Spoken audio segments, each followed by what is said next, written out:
تو حضرت بلال حبشی رضی اللہ تعالیٰ عنہ کو خواب میں آقا پاک صلی اللہ تعالیٰ علیہ وآلہ وسلم کی زیارت عطا ہوئی۔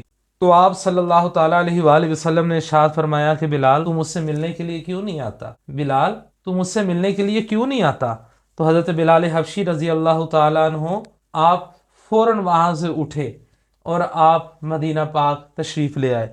اب جب حضرت بلال حبشی رضی اللہ تعالیٰ عنہ آپ مدینہ تو رسول صلی اللہ تعالیٰ علیہ وآلہ وسلم میں تشریف لائے تو ہر طرف آہ و بکا پڑ گئی کہ بلال آ گئے، بلال آ گئے، نبی پاک صلی اللہ علیہ وسلم کے مؤذن آ گئے، نبی پاک صلی اللہ علیہ وسلم کے مؤذن آ گئے۔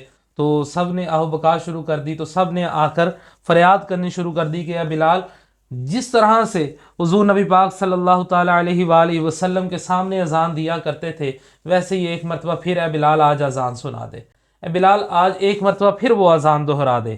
تو حضرت بلال حبشی رضی اللہ تعالیٰ عنہ انکار کرتے رہے اور روضہ رسول صلی اللہ تعالیٰ علیہ وآلہ وسلم پر جا کر آپ وہاں پر آہ و بکا کرتے رہے اور آپ صلی اللہ تعالیٰ علیہ وسلم کے روضہ مبارک پر تشریف لے گئے۔ اب سب لوگ اکٹھے ہو کر حضرت امام حسن اور حضرت امام حسین کی بارگاہ میں آئے اور آ کر عرض کرنے لگے کہ حضور آپ جائیں، آپ ایک مرتبہ ان سے کہیں گے تو وہ آپ کی بات کا بلال انکار نہیں کرے گا۔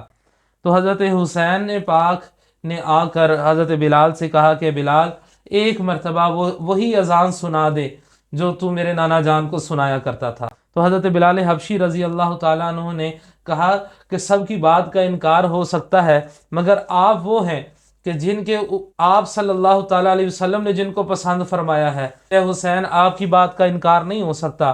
تو حضرت بلال حبشی رضی اللہ تعالیٰ عنہ نے اذان دینی شروع کی۔ حضرت بلال حبشی رضی اللہ تعالیٰ عنہ پڑھتے ہیں اللہ اکبر اللہ اکبر اللہ اکبر اللہ اکبر اشہد ان لا الہ الا اللہ اشہد ان لا الہ الا اللہ اشہد ان محمد رسول اللہ۔